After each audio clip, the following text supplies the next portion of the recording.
Hey guys, and welcome back to another video. I'm going to be addressing something that I found on the S2K. I really wanted to do the exhaust for you guys, but I had a few issues with that. I've actually got the exhaust with me. I've had it for just over a week now, and I can't fit it because I'm waiting on the Lambda sensor, the O2 sensor that is on the DCAT, or the test pipe for you guys in America. I thought I'd put the DCAT on, but unfortunately I didn't have the right tool to remove the sensor, so I tried to use a vice grip, and as a result I ended up chewing it. So yeah, now it's stuck on there and I can't fit the exhaust on there because I don't want to put just a cutback with the catalytic converter still on there. I just want to do the whole lot. Today I'm going to try and address a very common issue on the S2000, which is the trunk or the boot rust spot. I was driving around the other day, just around where I live, just to keep the S2000 running, and I noticed a knocking sound or a clicking sound on the passenger rear wheel, and I knew instantly that was a loose axle nut again. The loose axle nut socket is like 36mm, and I normally keep that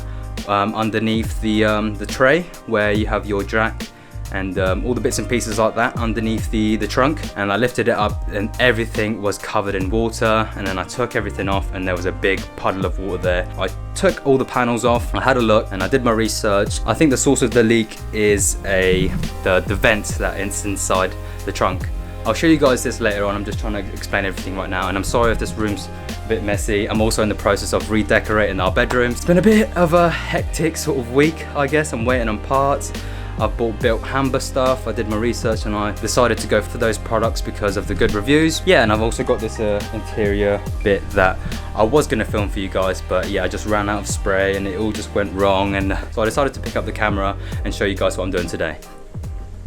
As you can see, I've already removed the rear bumper and I've removed the rear wheels because to access a screw here, you have to unscrew it, but my tyre was too big and I couldn't fit like anything in there to remove that. So I've done the hard work for you guys. I'm pretty sure it's self-explanatory removing this.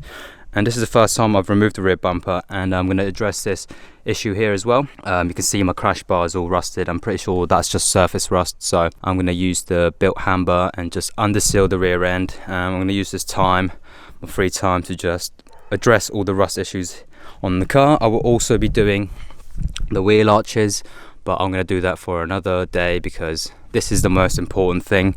And as we come around here, this is the main source of the, actually no, that's not the main source. This, if you can see here, this is the vent I was talking to you about. This vent here, there's a gasket behind this. I think it's just perished from normal wear and tear. And if we come around here, I don't know if the camera can pick that up, but you could see the water trail coming down here.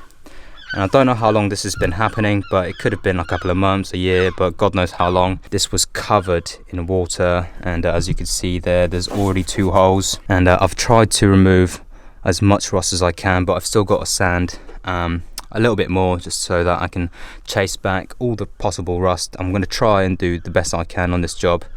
And yeah, I'm waiting for more products, so all I can do now is just keep sanding.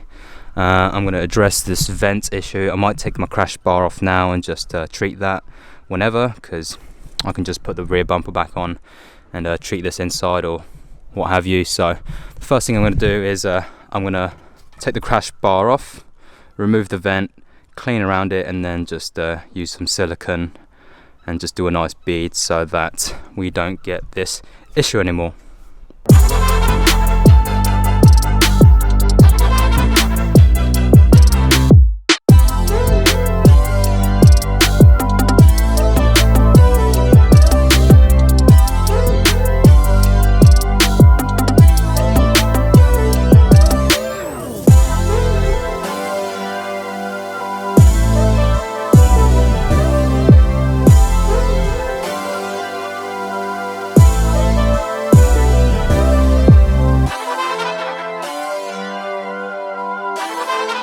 Right, by just looking at this, it doesn't actually look like the gasket's actually that bad.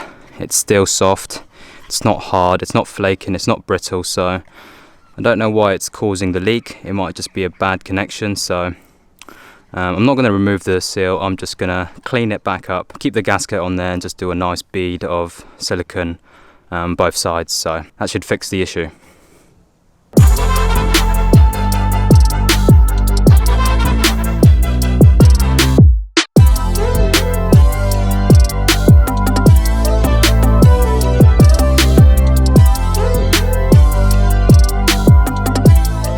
here's a quick update.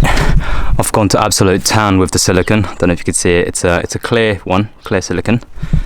I've done it both sides.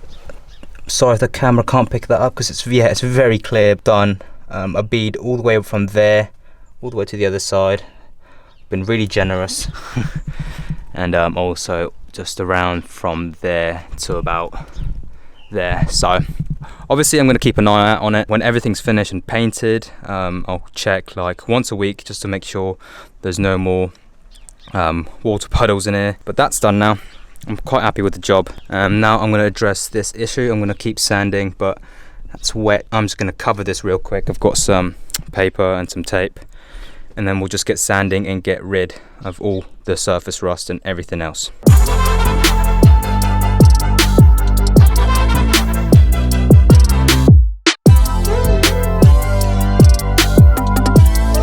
I know there's 2 holes there, but I've just removed the 2 bungs. It was a pain in the ass to remove. It was because there was a bead of sealant actually. So bung goes in like that, and there was a bead of sealant, like old sealant that needed to come off. So, and I've just sanded around it to remove the surface rust. But I can't do any more than this now.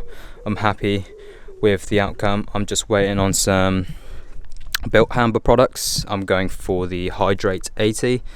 And I'm no expert in sorting out rust, but what that's going to do, it's going to eat in to all these sort of pores you see here, all the black marks. It's going to eat into that, and what it does is it's just going to eat into it and sort of, I guess, make it better and just stop the corrosion. You can see it there, very porous, and you can see my fingers. So oh, I haven't even said how I'm going to patch these up. So with the front lip, it came with these plates here. I've got some JB weld coming as well, so I'm just going to get 2 plates.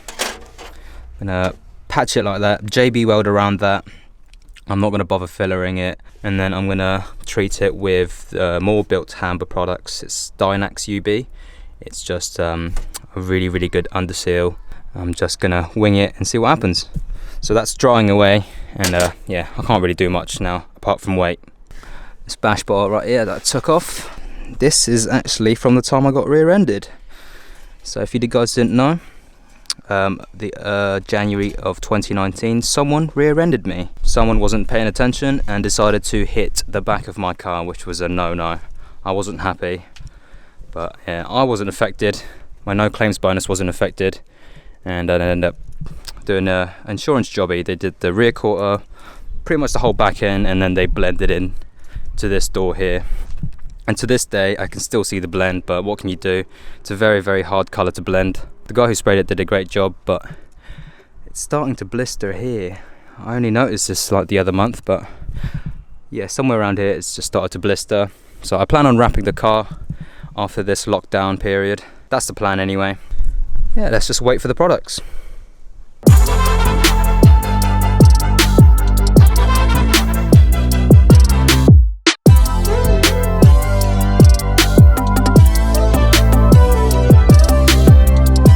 Here's another quick update. I've decided whilst I'm here, it took me about an hour or so, but because my parking is like on an incline, it's not perfectly level, so I was just making sure that everything was in the right place. So the last thing I want is a 1.5 ton car dropping on me, so safety first, people. But anyway, yeah, I've put the car on all 4 jack stands. I plan on keeping the car like this until everything is done. So when I do the wheel arches, when I underseal them, I'll take all 4 wheels off, I'll pressure wash the whole thing, and yeah, it's going to be in this state for a couple of days. I'm going to do the exhaust as well when all the parts come, but yeah, it's been about an hour and a half, 2 hours since I've been waiting for the corrosion materials, so just trying to be productive.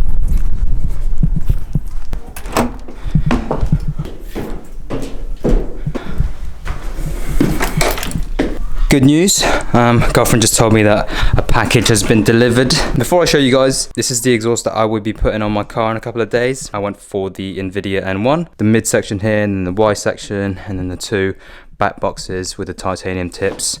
The decat's over there somewhere, but it's second hand, so I did a lot of research and I thought this is going to be the best one. Plus, yeah, it was a bargain, so I had to buy it. Where's my package?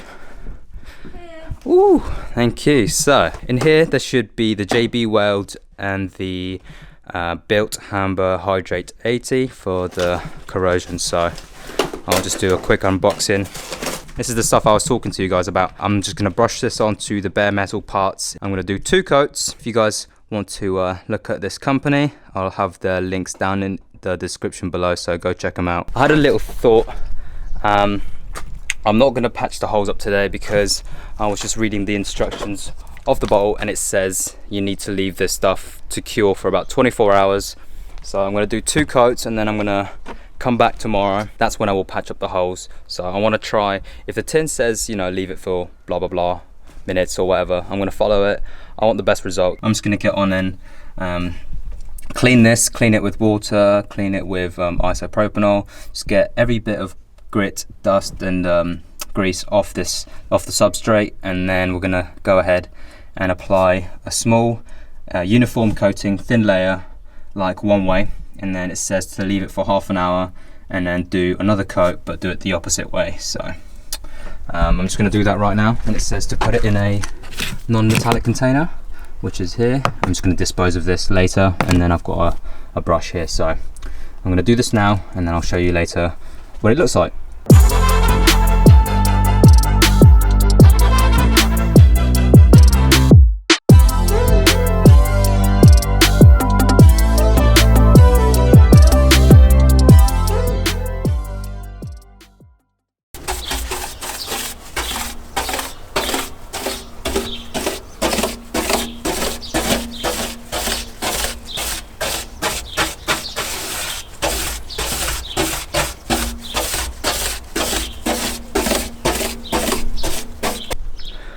So that's the first coat complete. It leaves this sort of bluey purpley finish, but once it's dry it should go a dark grey according to the bottle. So I'm going to leave this to dry maybe for 40 minutes because it's not hot and it's not cold. So I'm going to give it more time to sort of flash off, and I'm going to come back and do a final coat going vertical, and then that should be it. Whilst I'm sorting that out, I'm actually finishing off this side of the door. I've already wrapped that side in Gucci fabric. It's already sort of coming apart, which is a shame because I literally just stuck it onto the original fabric, the original sort of leather upholstery that was on there. I didn't take it off, I just put some spray adhesive on there and just laid it on top. So don't know if I didn't put enough, but I'm actually doing the other side now, so I'll quickly show you guys and then we'll put it back on the car. I'm 80% done. I'm just doing all my trimmings. That's for the buttons, the door handle holes, that's for the handle. So I'm just literally tucking. That's the original fabric that I was talking to you about, and I'm just laying this Gucci fabric straight on top. This is the stuff I'm using, Impact Evo Stick. It's pretty good, but I don't actually know if sticking it on top of that kind of fabric with this is actually working, but we'll see how we get on. I'm going to finish this up and then I'm going to put it back on the car. There you have it, one new upholstered door card. What do you guys think? I personally really like it. It breaks up the blue, and that was my aim.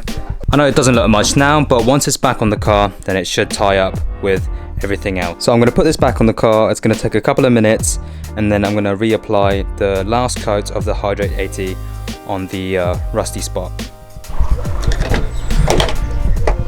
Bam!